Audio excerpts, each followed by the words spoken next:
zokana madzibaba Joshua muri yeZimbabwe kana uchida kushandirwa vanopedza basa vafonere panhamba dzavo kana warashaya mbereko wadzingwa basa zvinhu zvakakuomera bata madzibaba Joshua nhamba dzavo ndidzo dzitori paskrini zveso utaure nawo kuti madzibaba ndaita dambudziko rakadai so vanhu vakawanda vari kuzokomplaina madzibaba inini ndinoda kuzongodi unozongosiyewo kachipombi jana unozongobhadharo tushoma shoma but azvidhure kubhadhara kuchipa kwacho price yacho ndakutonyara kuitaura boss munoswera makutovafonera saka kana uchinenge une kadambudziko kako kadiki bata madzibaba Joshua vanooneswa zvese vanorapa zvese vanogara vari pamweya TV atibatike zvechopu eZimbabwe chimbomira kundipomedzera nyaya dzenyu nanzwa muchitaura zvonini ndindi kufurira Tino Machakaire ari kungoitawo zvinhu zvake nyaya iripo ndiye kudai so pane nyaya ya Tino Machakaire it's something chekuti tagara tiri kungozvitaura every day izvi ndo gospel ratoparidza panapa kuti Zimbabwe ngainake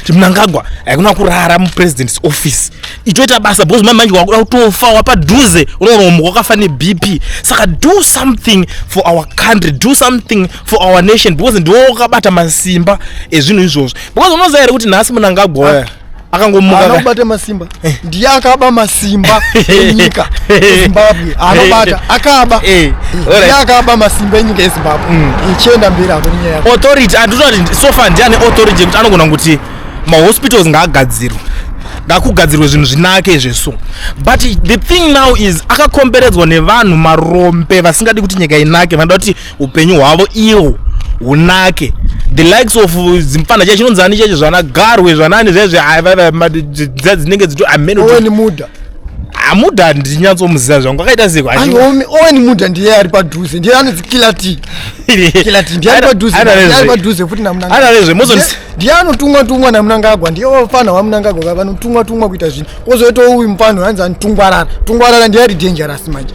ndiye anoadvisa Mnangagwa zvinhu zvakadhakwa iye Mnangagwa wacho futi anozvitiwo ndichibaba chenharo vazosangana vese advice akadhakwa nechibaba chenharo vabva vasangana hapana kana chinhu chinobuda chine musoro ene Mnangagwa tinomuziva paakapinda 2017 asati avhoterwa akati freedom of speech munhu wese taura zvorubuda taura zvorubuda but izvo zvakutomusasanga anososanga but nyaya inoitika ndiye kudai so iye paakapinda baba anoziva kuti zvakanetsa nyaya kuti Mnangagwa apinde takaita macheerleader tibuditize kuti Mugabe bosi titata nehasha vamana ndisu tairo Mugabe abve isusu that one is not a secret and a lot of people have been asking why musingasungwa musingabatwa tanga tiri pa front line tichoti Mugabe ibva Mugabe tichibatsira ndichizoti hakuna munhu anosungwa musachikedzero chichi mapurisa ese vakatanga kutodairira masoja vakabvuma ende iye Mnangagwa wachanga ari musango Mnangagwa akatapoda jambo Mnangagwa angakutotsvaga basa kana magonyeti kudrive magonyeti muchudzazo kuti makangano renyaya pachinzi Mnangagwa kudrive basa yotsvaga basa kudrive magonyeti but pakazoonekwa dhirika pakanoofwa Steve Masiwa uyoite president weZimbabwe akati I'm not a politician handite zvepolitics pakaofwa futi panomwe futi akaofwa futi akatonzi iye wacho ngatimusiye bosi haana chakamboitira nyika then poitewa munhu wekuti Mnangagwa akazouya nedhiri rekuti vari kunotaurirana naTsvangai manje vanhu ndobva vatomuda vakanzi aiwa shuwa ngatipinde apeni zvakazoenda nekupi nguva diki vhara zvake mudhara Tsvangai unoziva ndozvimwe zvinhu zvinenge zvakazopedziswa Tsvangai because vamana how come mana Mnangagwa apinde ega ende Mnangagwa wacho achipinda akati ndi kureduce motorcade zvinhu zvakawanda zvakati kureduce achifamba nechimota chacho wati kureduce ndakabobha but chakaona mugaro wechokwadi iye aitsvaga jene boss angasati avhoterwa chitarisei 2018 paakazozviti ndavhoterwa kuti chii chaakatanga kuita paipa angasati avhoterwa aizoti apa ndaba angaita zvekuriga aba angopoomaazovhoterwa masimba navanhu bavhoterwa nani akabvuta because we don't know kabhozi nyaya yekutika ndeyekuti apaiva hapana kuzonyatsopruvha namushe paingonzi mavhi 11 machichichishwa zvona bhozi isusu chatinotita kuti anekanikiti bhozi iye akatocapture macourts ndake kutangira kukoti kwacho zvinhu vanhu vekuti akavaisa muhomwe. Ndanogara achitaura. So what can they say? Ndanogara achitaura kuti inini ndini godfather wezvinhu zvese izvozvo. Anogara achitaura vakomana vacho vanenge besides being a soldier, I mean lawyer, a constitutionalist, zvakawanda zvaanozvipa achiti kuti ndiye zvese. It's like he's center of everything. Zvese munhu wese anenge achienda chino submita paari. Saka mungati anondodi. Saka nawo ndosaka pakunetsa nyaya izvozvo yatino machakaira ari kunzi ataura, but kuzanupeva kudiwa munhu anofunga. Ukafunga unobviswa unodzingwa basa. Anga achitotungwa nevamwe vake maimanja apa anga achinzi kuti vamwe vake vazonyora kuti nyaya dzauri kutauredza hadzitaurwe papublic, dzine kwedzinotaurirwa kwete papublic pawaisa nyaya idzidzi. I don't know kuti dzinotaurirwa kupi kwavanenge vada kunyazotaurira nyaya idzodzo. Vada kutaura vega, vodiscussa vega, vozopasisa zvinhu vega. But isusu kana tichitaura tisine tichiona masituations handiti. But tikataura vanoti hanzi tokusvasvanga. Ende ukada kutarisa kumashuro iye nyaya yatambotaura kuti Mnangagwa achipinda aitsvaga dzvene. ZBC iye achipinda Mnangagwa 2017. Vaitaura kuti ZBC yenyora news dzekunyepa yakakepchwa. Tikufana kubudisa news dzechokwadi pa ZBC. News dzese ngadzibude ngadzisapepetwe. Chita se ZBC yacho kuti izvo zviri kuite chifuti. Ngirikini zvevanhu zvezvo zvigevenga zvakadhakwa ndonyaya yacho tichigara tichitaura vakadhakwa zvisingaiti ende vanototijayirira vanhu ungati panonzi pane news pepe haisi news iyi ngirikini channel yaMnangagwa. Asi tinomachakaire manje kuti azotaura nyaya yake yari kuti ndaenda kuchipatara of which ane munhu waashanyira kuchipatara. Anogona ngari mai vake kana mai pedyo. Wabva asvika ubva ana imwe situation yaasvika iriko kuchipatara. Obva anonyora kuti President Mnangagwa ndinokumbirawo munoonawo masituations ari kuzvipatara. Ndokumbirawo muende mega kana motsvaga musi wemunenge muri free kana kuti mumwe musi munongoenda kuzvipatara nyange muri pabasa munospenda time yenyu muchiona situation iri kuzvipatara.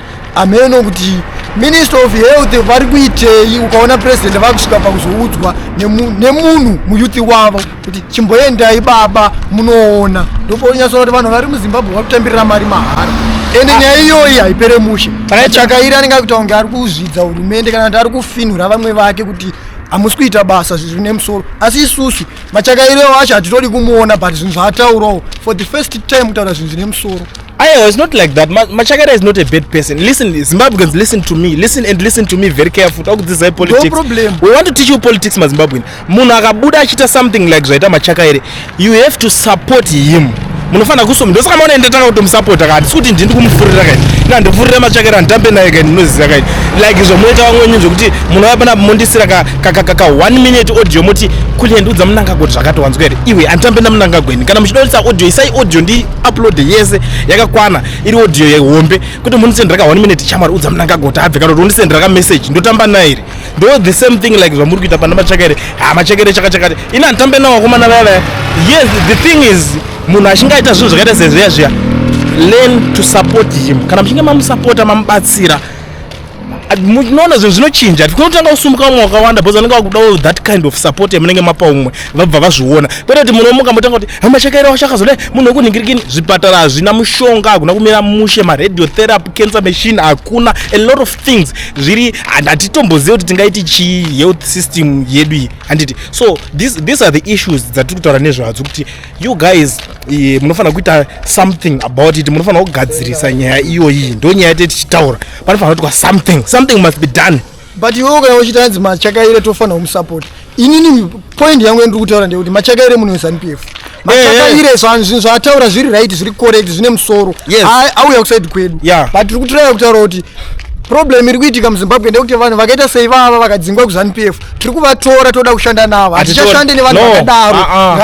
Ngaataure zvine musoro ngaarwire vanhu. But ukadzingwa ukoko usauye kuside kwedu hatitodi kukuona utori chigananda totokuziva. But zvauri kutaura tinosapota mashoko ako kuti uri kusvitsa zvido zvevanhu ende zviri kudiwa nevanhu.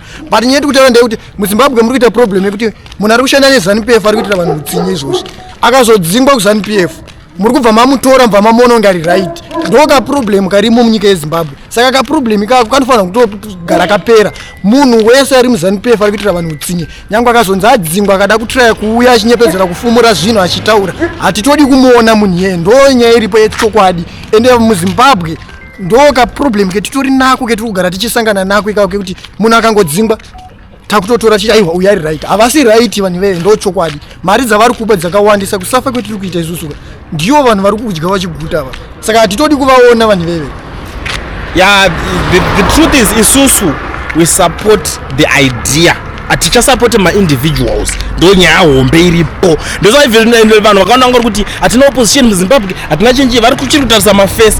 Opposition is an idea. MaZimbabweans havachada kunonzi kusapota chinhu kana kunonzi kusapota munhu, but vari kusapota idea. Munhu auya akatakura idea ndiye ari kusapotwa. Ndo nyaya yapo iko zvino zvibackground. So muri yeZimbabwe ndisati ndapedza nguva enyu, kana uchingori muSouth Africa uchida kuregisterwa company yako, pane nonzi education research yana Mukoma Owen, vanoregistera vanhu mumakambani vokuvhurira FNB business account kana usina work permit, but chinongodiwa chete ipapo i-valid passport. So contact him on the numbers that are showing on the screen. Taura navo kuti Mukoma Owen dauregisterwa company yangu. Kana uchinge waregisterwa zvinhu zvikakufambira, because ana Mukoma Owen ishasha, uchingoningina uri kwauri ikoko vanotongokuti isa ma-particulars akadai, so woregisterwa company yako zvinhu zvakutokufambira. Kana uchinge wazoitirawo zvinhu zvakuitira company yakufamba, kana kuti urambofamba, unozoya ndokuadvertisira tozongotaurirana. Handiti unozwa ndini top advertiser.